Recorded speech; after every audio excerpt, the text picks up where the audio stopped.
인터벌 없이 바로 들어갑니다. 화면 갈까요? 이게 지금 니케이 지수인데요. 일본 지수입니다. 자, 보실게요. 자, 흔들흔들. 자, 뭐라고 썼어요? 니케이 지수가요. 정확하게 32년 9개월 만에 3만 선을 돌파를 했습니다. 하단에 보면요. 밑에 보세요. 23, 22, 21, 20, 19, 18, 17, 16, 15, 14, 13, 쫙. 그죠? 이게요. 정확히는 32년 9개월이고요. 뭐, 경제뉴스에서는 33년 만이라고 그러는데요. 정확하게 이제 33년은 아니고요. 32년 9개월 만에 3만 선을 돌파를 했습니다. 그러니까 신고가를 형성한 거죠. 사랑하는 이데일리 가족 여러분. 일본이라는 그 나라와 또 문화는요, 우리나라하고 좀 다르게 보실 필요가 있다라고 좀 제가 말씀드릴게요. 그 얘기는 뭐냐면요. 일본이 85년도에 그 프라자비를 통해서 일본이 잃어버린 32년 9개월이었어요. 쉽게 얘기하면. 자, 무슨 말이냐. 자, 90년대 당시에 받던 월급이 2023년에도 그 월급을 그대로 받고 있는 직원들이 되게 많아요. 자, 우리나라가 90년도에 대학 졸업 초봉이 얼마였을까? 예를 들어서, 뭐 150이다 그러면 지금도 150이라고 그러면요. 우리나라는 난리 났을 거예요. 근데 일본은요, 그럴 수밖에 없었죠. 그죠? 그때 당시에, 달러당, 1달러당, 엔화가 250엔이었거든요. 근데 그거를 프라자비에서 반토막으로 줄여놨어요. 그죠? 120엔으로. 자, 그 이후로 일본은요, 정말 힘든 시기를 보냈죠. 자, 우리나라는 그러면 안 되겠죠. 자, 우리나라도요, 뭐 32년 9개월 동안, 30년 동안 계속 경기가 침체되고 한다고 그러면 너무 힘들겠죠. 그죠? 일본은 계급사예요. 그러니까 어떤 거냐면 할아버지가 우동집을 했어요. 그럼 아버지도 대학교 나와서 우동집을 해요. 그리고 이제, 그 손자도요, 도쿄대 나왔는데 결국에 우동 말고 있는 그런 나라가 일본이죠. 우리나라는 이제 그런 말이 있어요. 옛말에 개천에서 용난다. 이런 말이 있었죠. 그죠? 근데 일본은 개천에서 용 안 나요. 그리고, 정치인들 일본 봐도요, 할아버지가 뭐 국회의원이었으면요, 아들도 국회의원이에요. 그리고 손자도 국회의원이에요. 뭐 그냥 대학만 나오면 이제 국회의원이에요. 그 지역에서 뽑아주니까.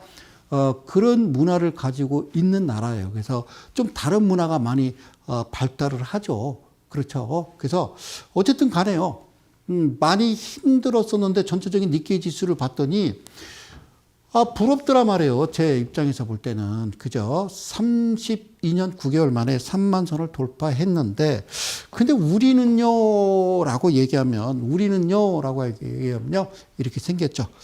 자, 제가 이제 코스피 지수 차트를 이제 가져다 놨는데요.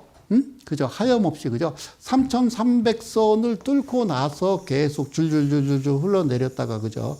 그냥 이러고 있어요. 그죠?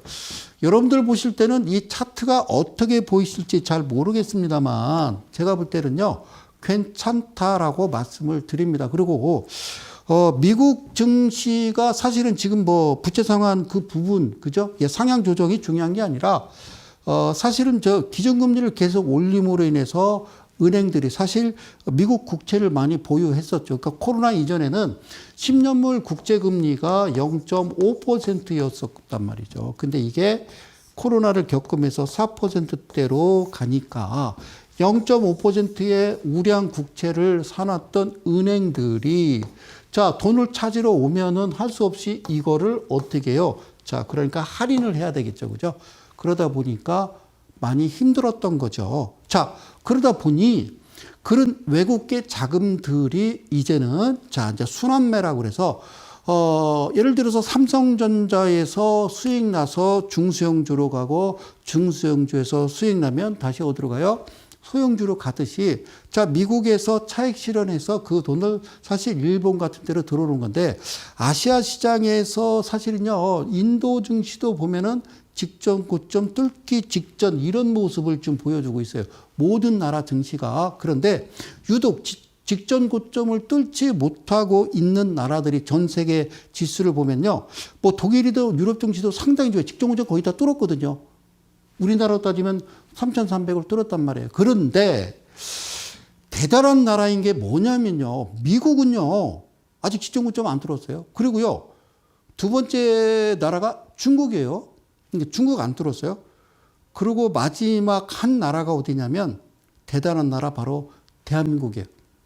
지금 여러분들 보시는 코스피 차트 대한민국이 아직까지 직전 고점을 돌파하지 못했다라는 얘기죠. 자, 그런데 저는 좀 한 가지 이 말씀을 좀 짚고 넘어가고 싶은 게 뭐냐면 우리나라 전체적인 지금 새로운 정권이 들어선 지 이제 1년이 딱 지났는데 여기에서 필요한 건요, 시스템이에요. 시스템이 좀 뭔가 좀 제대로 작동을 해야 되겠다라는 이야기는 원달러 환율 대비 지금 계속 1,300원대에 이상 머물고 있단 말이죠. 그러니까 우리는 수입을 해서 원자재 수입해서 가공해서 수출하는 나라예요. 하다못해 두바이유를 수출해서 다 정제해서 휘발유, 석유를 수출하는 나라가 바로 대한민국, 짜자자작짝 대한민국이라는 거죠.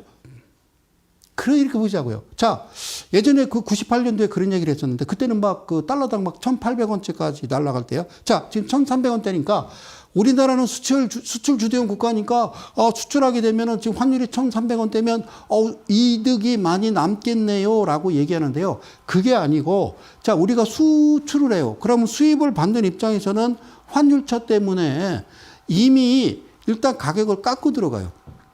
그쪽에서 깎아달라고 하지 않더라도 환율에 맞춰서 우리가 깎아준다고요. 아시겠어요? 근데 수입은 그대로 환율에 적용이 되는 거예요. 그러니까 계속 무역 흑자가 아니라 무역 적자가 발생하는 겁니다. 그거는 한국은행, 그 다음에 금감원, 금융위, 뭐 재정경제 뭐 이쪽 관련되는 그쪽 부처와 서로 협력을 돼서 서로 정부가 정확하게 교환이 돼서 이 나라 대한민국을 바로 세우는데 큰 역할을 해야 돼요. 저는 뭐 그냥 간단하게 산수로 계산기를 대충 두드려 보면 달러당 한 980원, 990원대가 딱 좋은 위치다라고 생각이 되는데 1,300원.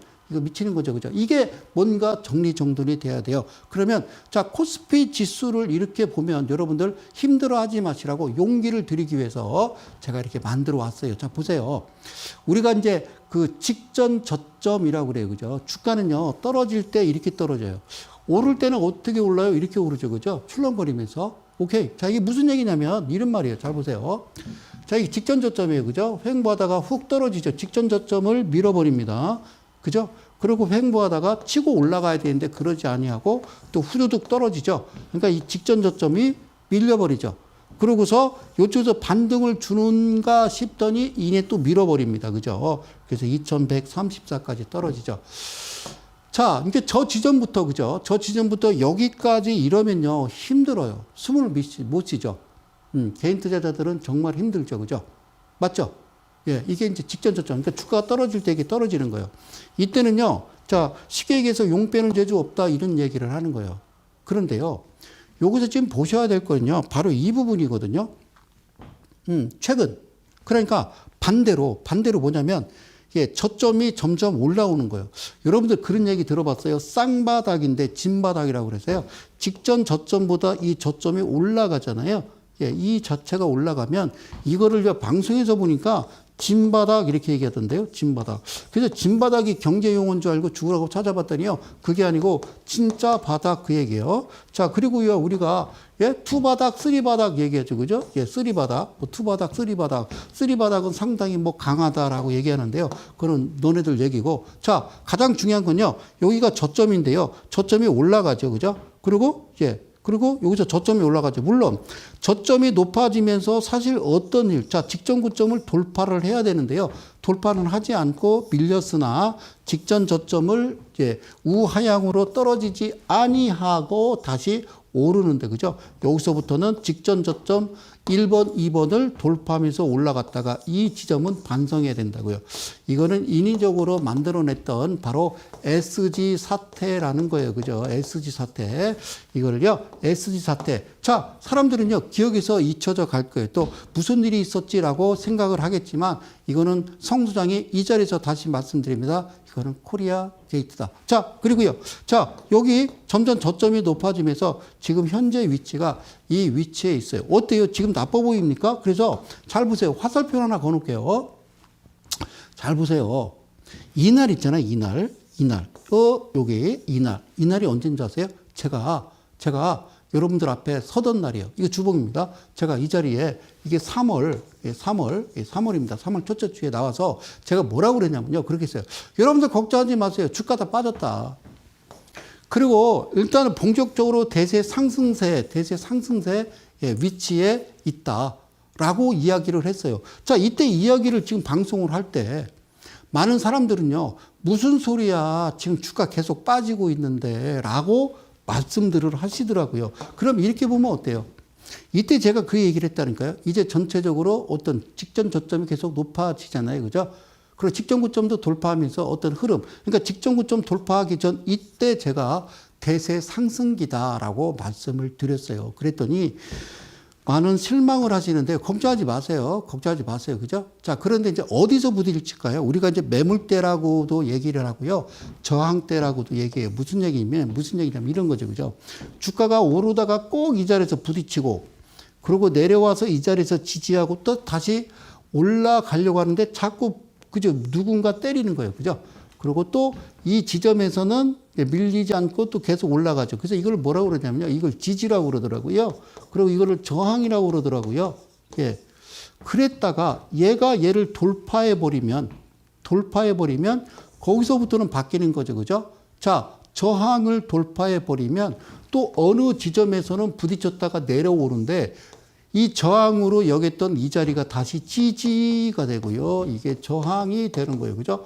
그러고 이렇게 가다가 다시 또 뚫어버리고. 그러니까 이 모습을 여기다 대비시키면 지금 현재는 우상향으로 진행 중이다. 그런 얘기를 해요. 그래서 우리가 흔히 이제 매물대라고 얘기하는 그런 부분이 이런 거죠. 직전 고점 이 부분을 돌파했느냐, 돌파했어요. 무너졌느냐. 그렇죠. 자, 그러니까 가장 중요한 건요. 전체적인 건요. 여기서는 직전 저점이 좀 올라오긴 했습니다만 크지는 않고 여기서 캔들을 그리고 반으로 갈라서 2분의 1 그리고 여기서 올라간 캔들을 줍고 반으로 거서 2분의 1, 3분의 1 이런 얘기 많이 했죠. 그죠? 여기까지는 여러분들이 굳이 뭐 그렇게 관심 있게 볼 필요는 아니고요. 이 자리는 지금 돌파를 한 상황이고요. 돌파했는데 밀렸다. 그러면 땡큐죠. 그죠? 그리고 여기서는 다시 지켜 올라갈 수밖에 없어요. 그 이유는 하다못해 인도 증시 자체도 지금 직전 고점 뚫어서 곧 뚫을 거에 며칠 있으면 일본은 뭐 거의 뭐 32년 9개월 만에 야, 이게 놀라운 사건이죠. 그죠? 근데 우리도 곧 어떻게 될까? 그렇게 되겠죠. 그리고요, 이쪽 부분이겠죠. 여기서 또 어떤 저항이 있을 거고, 그리고 또 이쪽 부분이 또 저항이 있을 거고, 또 이쪽 부분이 저항이 있을 거고, 또 이쪽 부분이 저항이 있겠죠. 그럼 매매 어떻게 하는 거냐? 전체적인 시장에서요, 이쪽 부분이 코스피 지수가 2700선에 다다를 때는 일단 매도. 그랬다가 다시, 돌파해버리면 또 일단 매수. 어떤 흐름은요, 이런 흐름으로 가는 거죠. 사람들은 여기를요, 매물대라고 얘기해요. 매물대. 자, 매물대. 그럼 개인들은 어디서 산 거예요? 다 항상 고점에만 사나요? 고점에만 사나요? 여기서는 못 사나요? 여기서는 못 사고, 여기서는 못 사나요? 여기서는 못 사나요? 못 사요. 자, 왜 못 살까요? 모르겠어요, 저도. 자, 지금, 니케이 지수하고요, 코스피 지수를 이렇게 좀, 펼쳐서 여러분들한테 설명을 드린 거예요. 그러면 어때요? 좀 마음이 좀 편하십니까?